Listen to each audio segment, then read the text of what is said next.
சாக்ரட்டிஸிற்கு ஏன் விஷம் கொடுக்கப்பட்டது? சாக்ரட்டிஸுடைய தத்துவம் என்ன? யாருக்குமே தெரியாது. சாக்ரட்டிஸுடைய தத்துவம் என்ன தெரியுமா? சிறிய சிறிய கேள்விகள், அதிகார வர்க்கத்திற்கு எதிராக அவன் எழுப்பிய கேள்விகள். நானும் கேள்விதான் கேட்கிறேன், ஏன் அப்படி இருக்க வேண்டும்? எங்க அம்மா சொன்னாங்க ஒரு வாட்டி, எங்க எங்க எங்க அறிவுரை சொல்வாருன்னு சொன்னால, ஃபர்ஸ்ட் ஒரு சித்தப்பா, காதர் பாஷா சித்தப்பா இருந்தார். எங்க அம்மா சொல்றாங்க, என் பொண்ணு நான் ரொம்ப தைரியமா வளர்த்து வச்சிருக்கேன். தேங்க்யூ. எங்க போனாலும் புயல் மாதிரி போய் புயல் மாதிரி திரும்பி வந்துருவா. சூப்பர். சொல்லிக்கிட்டே இருக்கிறவங்க மனசு சொல்லுது, அம்மா ஏதோ தப்பா என்னை பத்தி சித்தப்பாட்ட சொல்ல போறாங்க. பார்த்துட்டு சொல்லிட்டாங்க, என் பொண்ணை நான் எப்படி வளர்த்து வச்சிருக்கேன் தெரியுமா காதர் பாஷா? ஆம்பளை மாதிரி வளர்த்து வச்சிருக்கேன்ட்டாங்க. நான் வெளியில வந்த உடனே சொன்னேன், எங்க சித்தப்பா வெளில போன உடனே, அம்மா நீ இது வரைக்கும் என்ன எந்த கெட்ட வார்த்தை, இதை விட கெட்ட வார்த்தை வேற கிடையாது என் லைஃப்ல. ஏன் அப்படி சொல்ற? ஆமா, ஒரு ஆம்பளை பிள்ளைய பார்த்து பொம்பளை பிள்ளை மாதிரி வளர்த்து வச்சிருக்கேன்னா அது திட்டு தானே. அப்ப என்ன மட்டும் பார்த்து ஆம்பளை பிள்ளை மாதிரின்ற? My gender is my identity. என் பாலினம் என்பது என் அடையாளம். என் அடையாளத்தோடு தான் நான் இருப்பேன் தவிர வேறு விதமாக வளர்வதில் இல்லை என்னுடைய வளர்ச்சி. நான் நானாக இருந்துதான் வெற்றி பெற விரும்புகிறேன். ஒரு மிகப்பெரிய ஒரு நாடு, அந்த நாட்டிலே ஒரு அரசன் இருந்தான். அந்த அரசன் கொடுங்கோலன். நான் இதை படித்து சிலிர்த்து போனேன். அப்துல் ரஹ்மான் அவர்கள் இதை குறித்து எழுதியிருக்கிறார். அவர் ஞாபகம் வந்தது என்பதற்காக சொல்லுகிறேன். மிகப்பெரிய கொடுங்கோலன், எல்லார் மீதும் வரி விதித்தான். அரசி கலகம் செய்தாள், அரண்மனையை விட்டு நீங்கினாள். வெளியில் போன அரசியை அடக்க வேண்டும், கலகக்காரர்களை ஒடுக்க வேண்டும். அரசன் பேச்சுவார்த்தைக்கு அழைத்தான் ராணியை. ராணி பேச்சுவார்த்தைக்கு வந்தாள், வந்து உட்கார்ந்தாள். அரசன் சொன்னான், நான் நீ விரும்புகின்ற புரட்சியாளர்களிடத்தில் நான் இந்த அரசை விட்டு போகிறேன். ஆனால் ஒரு நிபந்தனை, நான் அப்படி போக வேண்டும் என்றால் நீ ஆடை இல்லாமல் இந்த ஊரை பகல் நேரத்தில் வலம் வர வேண்டும். ஒரு சுத்து சுத்தி வா, ஆனா ட்ரெஸ் போடக்கூடாது. நீ சுத்தி வந்துட்டனா நான் அரசாட்சி கொடுத்துறேன். என்ன நினைத்தாளோ அரசி, விட தன் நாட்டினுடைய பாதுகாப்பு தான் முக்கியம் என்று முடிவு செய்தாளோ என்னவோ, வருகிறேன் போ, நாடு விடுதலையானால் சரி என்று வெளியில் வந்தாள். கலகக்காரர்களிடம் சொன்னாள். அவளுக்கு என்னன்னா, கலகக்காரர்கள் ஒரு பெண் ஆடை இல்லாமல் வரும்போது, அது ஒரு ராணி அப்படி பார்த்தானா கலகம் செய்து அவளையோ கொண்டு போடுவாங்க. இல்லைன்னா இவளும் போய் சூசைட் பண்ணிக்குவா, நம்ம மறுபடியும் இவர்களை அடக்கிடலான்ற ஒரு திட்டத்தோடு அவன் சொல்லி இருக்கிறான். ஒரு பெண்ணை அவமானப்படுத்துவதற்காக, உயிர்கொலை செய்வதற்காக திட்டம் போட்டான் அரசன். ரஹ்மான் ரொம்ப அழகா எழுதுவார். அன்றைக்கு அந்த பெண் பகல் 12 மணிக்கு உடம்பிலே ஒரு பொட்டு துணி கூட இல்லாமல் தன் அந்தப்புறத்தில் இருந்து நடந்து வந்தாள். வீதி உலா தொடங்கியது. சுற்றி இருந்த மக்கள் தன் இமைகளை ஆடைகளாக்கினார்கள்.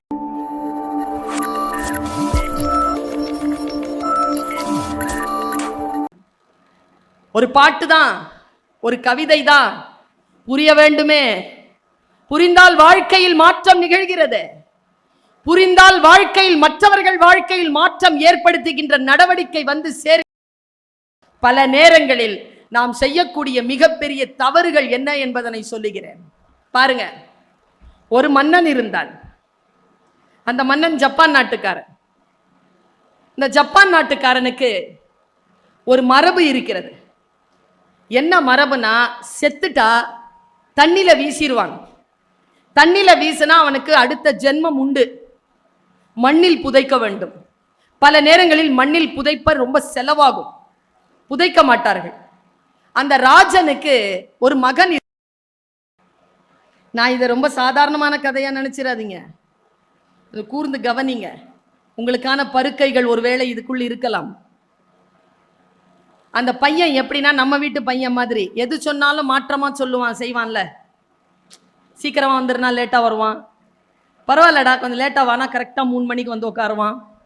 கொஞ்சம் மாற்றமா இருக்கிற பையன். அந்த பையன் எது சொன்னாலும் மாத்தி தான் செய்வான். சாகும்போது இவர் அந்த இளவரசனை கூப்பிட்டு, எப்ப என்ன புதைச்சிராதடா, தண்ணியில போட்டுறா அப்படின்னார். செத்துட்டார். என்ன நினைச்சு அவர் சொன்னார்? சத்தியமா இவன் மாத்தி தான் பண்ணுவான்னு. அவனுக்கு அறிவு வந்துருச்சு அந்த டைம்ல. எப்பவுமே எங்க அப்பா சொன்னதை நான் கேட்டதில்லை, சாவும் போதாவது அவன் சொல்றதை கேட்டுடலான்னு எடுத்து தண்ணியில போட்டான். யாரையும் அவ்வளவு சீக்கிரமா ஹேண்டில் பண்ண முடியறது இல்லைங்க. எது செய்தாலும் ஏற்க நடத்தினோமோ அதுதான் நமக்கு அடுத்த வாட்டி அவனை நடத்துறதுக்கு காரணமா இருக்கு. ஆனால் வாழ்க்கை அப்படி அல்ல. நான் முன்னம் சொன்னது போல வாழ்க்கை சொல்லிக்கொண்டே இருக்கிறது, கற்றுக்கொள்ளுகின்ற வரைக்கும் சொல்லி தருகிறது. கற்றுக்கொள்வதை நாம் நிறுத்துகின்ற அந்த வினாடியில் கற்பித்தல் என்பது தொடர்ந்த வண்ணம் இருக்கிறது. அதை நம்மால் எதிர்கொள்ளவே முடியவில்லை. இப்படி யோசிக்கிறேன் நான். ஒரு ஊர்ல ஒரு மிகப்பெரிய ஒரு புரட்சி நடந்தது. அதே ஜப்பான் நாட்டில் தான் நடந்தது. என்னன்னு தெரியல. 2 கதைகள் உங்களுக்கு கிடைத்திருக்கின்றன. எப்பொழுதோ நான் படித்தது, உங்களுக்கு சொல்ல வேண்டும் என்று தோன்றுகிறது, அதனால் சொல்லுகிறேன். பெண்களை எப்படி கண்ணியப்படுத்துவது என்பது. ஒரு வார்த்தை எங்கேனும் சொல்லப்பட்டால் அந்த வார்த்தைகளுக்கு பின்னால் இருக்கக்கூடிய அர்த்தத்தை எப்படி புரிந்து கொள்ள வேண்டும் என்பதற்காக நான் பேசிக்கொண்டே இருக்கிறேன். பல நேரங்களில் நம் காட்சி நமக்கு முன்னால் கடந்து போகுது, ஆனால் புரியறதே இல்லை. இப்ப உதாரணத்துக்கு சொல்லவா, நாங்க இங்க பெண்கள் வந்து உட்கார்ந்து, இதுக்கு முன்னாலே நிறைய பேர் பேசினாங்க. மேடை ஏறின உடனே எங்களை என்ன பண்ணாங்க, எப்படி மரியாதை கொடுத்தாங்க, என்ன பண்ணாங்க சொல்லுங்க, என்ன பண்ணாங்க? துணி எடுத்து போர்த்துனாங்களா? ஏன் நாங்கெல்லாம் துணி போட்டுட்டு தானே இருக்கோம். எதுக்கு போர்த்தணும்? என்ன மரபு அது? ஏன் அதை செய்கிறார்கள்? என்ன காரணத்திற்காக இங்க மேடையிலே பயனாடை போர்த்தப்பட்டது? எல்லாருக்குமே மேடையில் வரக்கூடியவர்களுக்கு மரியாதை செலுத்த வேண்டும் என்றால் உடனடியாக அவர்களுடைய உடலை மறைக்கக்கூடிய மரபு எங்கிருந்து வந்தது? பல கேள்விகளுக்கு நமக்கிட்ட பதிலே கிடையாது. எங்கிருந்து வருது தெரியுமா? அது ஆடை மறுக்கப்பட்ட சமூகம் நம் சமூகம். ஆடை போட்டுக்கொள்ளக் கூடாது என்ற ஆடையை உருவிய சமூகத்தில் உனக்கு ஆடை அளிக்கக்கூடிய, உன் உடலை போர்த்தி கொள்ளக்கூடிய சுயமரியாதையான வாழ்க்கை சூழலில் நாம் இருக்கிறோம் என்பதனை சொல்லி காட்டக்கூடிய ஒரு ஜெஸ்டர் தான் உடம்புல துணியை போத்துறது. பெண்கள் கவனம். சாதாரணமாக சொல்வார்கள், நமக்கெல்லாம் அனுமதி இல்ல பாப்பா. இப்ப 60 வருஷமா தான் வந்து சேர்ந்தது. தந்தை பெரியார்னு ஒருத்தர் இல்லைன்னா நமக்கு அது வந்து சேர்ந்தே இருக்காது. அவர் தான் இதெல்லாம் கொண்டு வந்து கொடுத்தாரு நமக்கு. நமக்கு இது புரியறதே இல்லை. மேல் சீலை போடணும்னா, பிளவுஸ் போடணும்னா டாக்ஸ் கட்டணும், காசு கட்டணும், நிறைய காசு, லக்ஸுரி டாக்ஸ். மார்பை அறுத்து போட்டார்கள் அவ பிளவுஸ் போட்டாங்கிறதுனால. மேல் சீலை இயக்கம் வந்தது. முழங்கால் வரைக்கும் உயர்த்தி இருந்த சேலையை கணுக்கால் வரைக்கும் இழுத்து விட்டது யாரு? மணலி கந்தசாமி என்று கூறு என்ற பாட்டு எனக்கு எப்பொழுதும் நினைவில் இருக்கிறது. அப்படி என்றால் ஒன்று புரிகிறது, உடலை மறைத்துக் கொள்வதுதான் சுதந்திரம்.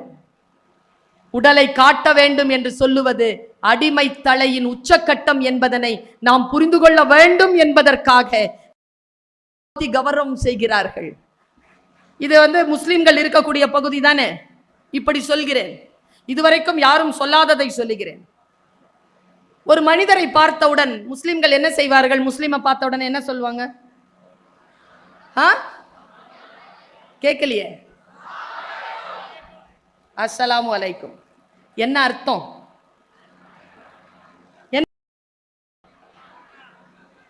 என்ன அர்த்தம்? இறைவனின் சாந்தியும் சமாதானமும் ஏற்படுவதாக.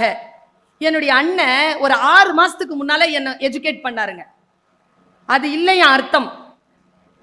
அது உண்மைதான். இங்க இருக்கக்கூடிய எல்லாருக்கும் புரியும். இப்ப நான் சொன்னா புரிஞ்சிடும். என்ன தெரியுமா? உன் மீது வல்ல இறைவனின் பெருங்கருணையால் சாந்தமும் சமாதானமும் ஏற்படுவதாக உடனே ஏற்பட்டுருமா?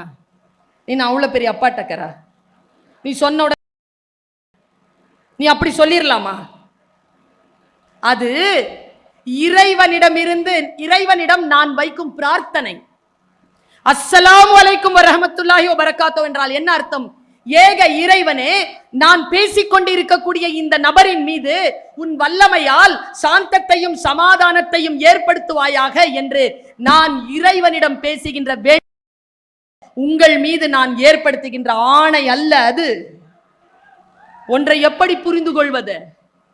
அவர் திருப்பி சொல்லுகின்றார் என்றால் அதுவும் பிரார்த்தனை தான். பிரார்த்தனையாகத்தான் நாம் வைக்க முடியும். பல நேரங்களில் பல கேள்விகள், பல பதில்கள் நமக்கு புரிவதே இல்லை. நான் சொல்லட்டுமா? ஒரு கல்வியாளராக நின்று நான் சொல்லுகிறேன்.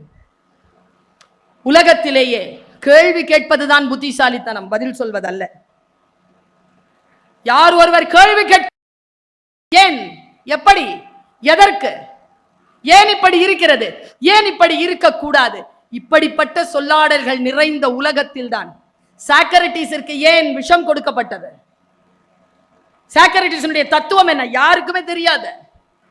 சாக்ரட்டிஸினுடைய தத்துவம் என்ன தெரியுமா? சிறிய சிறிய கேள்விகள், அதிகார வர்க்கத்திற்கு எதிராக அவன் எழுப்பிய கேள்விகள்.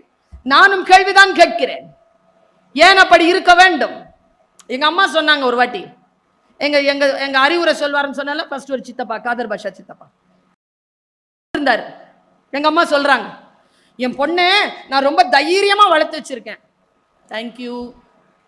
எங்க போனாலும் புயல் மாதிரி போய் புயல் மாதிரி திரும்பி வந்துருவா. சூப்பர். சொல்லிக்கிட்டே இருக்கிறவங்க மனசு சொல்லுது, அம்மா ஏதோ தப்பா என்னை பத்தி சித்தப்பாட்ட சொல்ல போறாங்க. பார்த்துட்டு சொல்லிட்டாங்க, என் பொண்ணை நான் எப்படி வளர்த்து வச்சிருக்கேன் தெரியுமா காதர் பாஷா? ஆம்பளை மாதிரி வளர்த்து வச்சிருக்கேன்ட்டாங்க. நான் வெளியில வந்த உடனே சொன்னேன், எங்க சித்தப்பா வெளில போன உடனே, அம்மா நீ இது வரைக்கும் என்ன எந்த கெட்ட வார்த்தை, இதை விட கெட்ட வார்த்தை வேற கிடையாது என் லைஃப்ல. ஏன் அப்படி சொல்ற? ஆமா, ஒரு ஆம்பளை பிள்ளைய பார்த்து பொம்பளை பிள்ளை மாதிரி வளர்த்து வச்சிருக்கேன்னா அது திட்டு தானே. அப்ப என்ன மட்டும் பார்த்து ஆம்பளை பிள்ளை மாதிரின்ற? My gender is my identity. என் பாலினம் என்பது என் அடையாளம். என் அடையாளத்தோடு தான் நான் இருப்பேன் தவிர வேறு விதமாக வளர்வதில் இல்லை என்னுடைய வளர்ச்சி. நான் நானாக இருந்துதான் வெற்றி பெற விரும்புகிறேன். ஒரு மிகப்பெரிய ஒரு நாடு, அந்த நாட்டிலே ஒரு அரசன் இருந்தான். அந்த அரசன் கொடுங்கோலன். நான் இதை படித்து சிலிர்த்து போனேன். அப்துல் ரஹ்மான் அவர்கள் இதை குறித்து எழுதியிருக்கிறார். அவர் ஞாபகம் வந்தது என்பதற்காக சொல்லுகிறேன். மிகப்பெரிய கொடுங்கோலன், எல்லார் மீதும் வரி விதித்தான். அரசி கலகம் செய்தாள், அரண்மனையை விட்டு நீங்கினாள். வெளியில் போன அரசியை அடக்க வேண்டும், கலகக்காரர்களை ஒடுக்க வேண்டும். அரசன் பேச்சுவார்த்தைக்கு அழைத்தான் ராணியை. ராணி பேச்சுவார்த்தைக்கு வந்தாள், வந்து உட்கார்ந்தாள். அரசன் சொன்னான், நான் நீ விரும்புகின்ற புரட்சியாளர்களிடத்தில் நான் இந்த அரசை விட்டு போகிறேன். ஆனால் ஒரு நிபந்தனை, நான் அப்படி போக வேண்டும் என்றால் நீ ஆடை இல்லாமல் இந்த ஊரை பகல் நேரத்தில் வலம் வர வேண்டும். ஒரு சுத்தி வா, ஆனா ட்ரெஸ் போடக்கூடாது. நீ சுத்தி வந்துட்டனா நான் அரசாட்சி கொடுத்துறேன். என்ன நினைத்தாலோ அரசி, விட தன் நாட்டினுடைய பாதுகாப்பு தான் முக்கியம் என்று முடிவு செய்தாலோ என்னவோ, வருகிறேன் போ, நாடு விடுதலையானால் சரி என்று வெளியில் வந்தாள். கலகக்காரர்களிடம் சொன்னாள். அவளுக்கு என்னன்னா, கலகக்காரர்கள் ஒரு பெண் ஆடை இல்லாமல் வரும்போது, அது ஒரு ராணி அப்படி பார்த்தானா கலகம் செய்து அவளையே கொண்டு போடுவாங்க. இல்லைன்னா இவளும் போய் சூசைட் பண்ணிக்குவா, நம்ம மறுபடியும் இவர்களை அடக்கிடலான்ற ஒரு திட்டத்தோடு அவன் சொல்லி இருக்கிறான். ஒரு பெண்ணை அவமானப்படுத்துவதற்காக, உயிர்கொலை செய்வதற்காக திட்டம் போட்டான் அரசன். ரஹ்மான் ரொம்ப அழகா எழுதுவார். அன்றைக்கு அந்த பெண் பகல் 12 மணிக்கு உடம்பிலே ஒரு பொட்டு துணி கூட இல்லாமல் தன் அந்தப்புறத்தில் இருந்து நடந்து வந்தாள். வீதி உலா தொடங்கியது. சுற்றி இருந்த மக்கள் தன் இமைகளை ஆடைகளாக்கினார்கள் என்று சொல்லி அந்த கதையை முடித்தார்.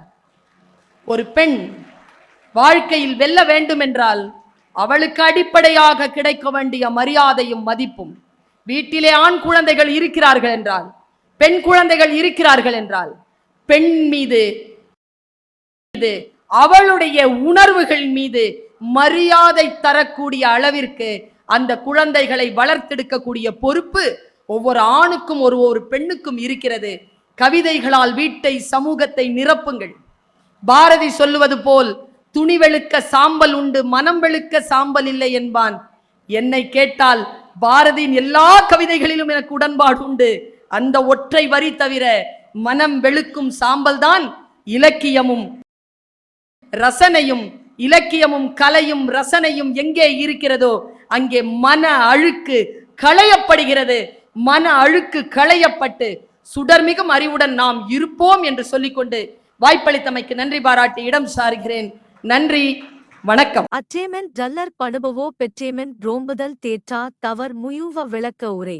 செல்வம் வந்த போது இதை பெற்றோமே என்று பற்றுக்கொண்டு காத்தறியாதவர் வறுமை வந்த போது இழந்தோமே என்று அல்லல் படுவரோ. சாலமன் பாப்பையா விளக்க உரை. பணம் இருந்த காலத்தில் மனக்கஞ்சம் இல்லாமல் பிறர்க்கு வழங்கியவர், இல்லாத காலத்தில் வரும் துன்பத்தினால் ஏழையாகி விட்டோமே என்று வருந்துவாரோ. கலைஞர் விளக்க உரை. இத்தனை வளத்தையும் பெற்றுள்ளோமே என்று மகிழ்ந்து அதைக் காத்திட வேண்டுமென்று கருதாதவர்கள் அந்த வளத்தை இழக்க நேரிடும் போது மட்டும் அதர். அற்றேமென் ஜல்லர் படுபவோ பெற்றேமென் ரோம்புதல் தேற்றா தவர் முயூவ விளக்க உரை. செல்வம் வந்த போது இதை பெற்றோமே என்று பற்றுக்கொண்டு காத்தறியாதவர் வறுமை வந்த போது இழந்தோமே என்று அல்லல் படுவரோ. சாலமன் பாப்பையா விளக்க உரை. பணம் இருந்த காலத்தில் மனக்கஞ்சம் இல்லாமல் பிறர்க்கு வழங்கியவர், இல்லாத காலத்தில் வரும் துன்பத்தினால் ஏழையாகி விட்டோமே என்று வருந்துவாரோ. கலைஞர் விளக்க உரை. இத்தனை வளத்தையும் பெற்றுள்ளோமே என்று மகிழ்ந்து அதைக் காத்திட வேண்டுமென்று கருதாதவர்கள் அந்த வளத்தை இழக்க நேரிடும் போது மட்டும் அதர். அற்றேமென் ஜல்லர் படுபவோ பெற்றேமென் ரோம்புதல் தேற்றா தவர் முயூவ விளக்க உரை. செல்வம் வந்த போது இதை பெற்றோமே என்று பற்றுக்கொண்டு காத்தறியாதவர் வறுமை வந்த போது இழந்தோமே என்று அல்லல் படுவரோ. சாலமன் பாப்பையா விளக்க உரை. பணம் இருந்த காலத்தில் மனக்கஞ்சம் இல்லாமல் பிறர்க்கு வழங்கியவர், இல்லாத காலத்தில் வரும் துன்பத்தினால் ஏழையாகி விட்டோமே என்று வருந்துவாரோ. கலைஞர் விளக்க உரை. இத்தனை வளத்தையும் பெற்றுள்ளோமே என்று மகிழ்ந்து அதைக் காத்திட வேண்டுமென்று கருதாதவர்கள் அந்த வளத்தை இழக்க நேரிடும் போது மட்டும் அதர். அற்றேமென் ஜல்லர் படுபவோ பெற்றேமென் ரோம்புதல் தேற்றா தவர் முயூவ விளக்க உரை. செல்வம் வந்த போது இதை பெற்றோமே என்று பற்றுக்கொண்டு காத்தறியாதவர் வறுமை வந்த போது இழந்தோமே என்று அல்லல் படுவரோ. சாலமன் பாப்பையா விளக்க உரை.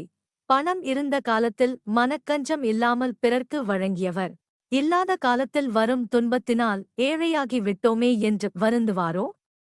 கலைஞர் விளக்க உரை. இத்தனை வளத்தையும் பெற்றுள்ளோமே என்று மகிழ்ந்து அதைக் காத்திட வேண்டுமென்று கருதாதவர்கள் அந்த வளத்தை இழக்க நேரிடும் போது மட்டும் அதர். அற்றேமென் ஜல்லர் படுபவோ பெற்றேமென் ரோம்புதல் தேற்றா தவர் முயூவ விளக்க உரை. செல்வம் வந்த போது இதை பெற்றோமே என்று பற்றுக்கொண்டு காத்தறியாதவர் வறுமை வந்த போது இழந்தோமே என்று அல்லல் படுவரோ. சாலமன் பாப்பையா விளக்க உரை. பணம் இருந்த காலத்தில் மனக்கஞ்சம் இல்லாமல் பிறர்க்கு வழங்கியவர், இல்லாத காலத்தில் வரும் துன்பத்தினால் ஏழையாகி விட்டோமே என்று வருந்துவாரோ. கலைஞர் விளக்க உரை. இத்தனை வளத்தையும் பெற்றுள்ளோமே என்று மகிழ்ந்து அதைக் காத்திட வேண்டுமென்று கருதாதவர்கள் அந்த வளத்தை இழக்க நேரிடும் போது மட்டும் அதர். அற்றேமென் ஜல்லர் படுபவோ பெற்றேமென் ரோம்புதல் தேற்றா தவர் முயூவ விளக்க உரை. செல்வம் வந்த போது இதை பெற்றோமே என்று பற்றுக்கொண்டு காத்தறியாதவர் வறுமை வந்த போது இழந்தோமே என்று அல்லல் படுவரோ. சாலமன் பாப்பையா விளக்க உரை. பணம் இருந்த காலத்தில் மனக்கஞ்சம் இல்லாமல் பிறர்க்கு வழங்கியவர், இல்லாத காலத்தில் வரும் துன்பத்தினால் ஏழையாகி விட்டோமே என்று வருந்துவாரோ. கலைஞர் விளக்க உரை.